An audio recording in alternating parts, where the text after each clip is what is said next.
নমস্কার, আমি মৌকথা আমার চ্যানেলে সবাইকে স্বাগত জানাই। আমি তো এই বছরে প্রচুর পরিমাণে গাঁদা ফুল বসিয়েছি। তার সঙ্গে ২ টো ভ্যারাইটি এনেছিলাম, যেগুলো নতুন দেখুন।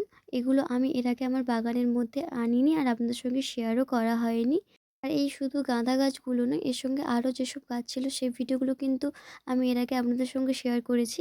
যারা দেখেনি তারা কিন্তু চাইলে চ্যানেলে গিয়ে দেখে আসতে পারে। এই ফুলগুলোকে আমি আমাদের বাড়ির সামনে বসিয়েছি। যেখানে যেই জবা ফুলের গাছগুলোও বসেছিলাম সেই ভিডিও শেয়ার করেছি। এর সঙ্গে আমি আরও অনেক ফুল এনেছি, যেগুলো ভিডিও করে আপনাদের সঙ্গে শেয়ার করব। অনেকদিন থেকে ভিডিও করা রয়েছে কিন্তু শেয়ার করা হচ্ছে না, তো শেয়ার করব।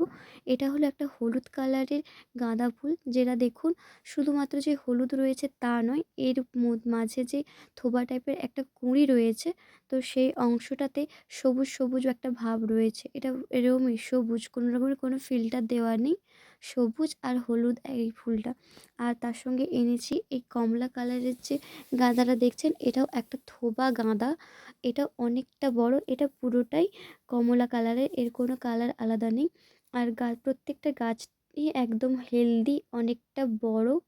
ফুলগুলো যদি ধরে থাকেন তাহলে মনে হবে একটা মুঠোর মধ্যে ধরলে ফুলটাকে ধরতে পারবেন, না হলে ধরা যাবে না, এরম একটা। তো যাই হোক, এটা হচ্ছে নার্সারি থেকে আনা, যে ভাইটা এনে দিয়েছিল ফুল গাছ, গাঁদা ফুলের ছোট্ট ছোট্ট চারা গাছ।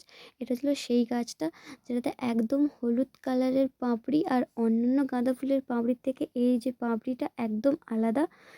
একটা যেমন থোবা রয়েছে, তার মধ্যে এটা হলো একদম সরু পাপড়ির, কম পাপড়িযুক্ত ফুল। আর এটা হলো আরেকটু থোবা, তার মাঝে একটু পাপড়ি রয়েছে থোবা মতো।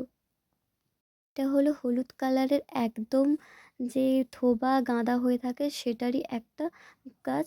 আর এই গাছটা দেখুন, গাছটা একদম সরু কিন্তু ফুলটা একদম থোবা গাঁদার মতো দেখতে, কিন্তু মিডিয়াম। তো যাই হোক, আজকের ভিডিওটা আপনাদের কেমন লাগলো সেটা কমেন্ট করে জানান। আর আমার গাঁদা ফুলের ভ্যারাইটিগুলো আপনাদের কেমন লাগলো সেটাও কমেন্ট করে জানাতে পারেন। আর যদি চ্যানেলে নতুন হয়ে থাকেন তাহলে চ্যানেলটাকে সাবস্ক্রাইব করে পাশে থাকুন, একটা লাইক ও শেয়ার করুন। আর এর আগের ভিডিও যদি না দেখে থাকেন তাহলে চ্যানেলে গিয়ে দেখে আসতে পারেন।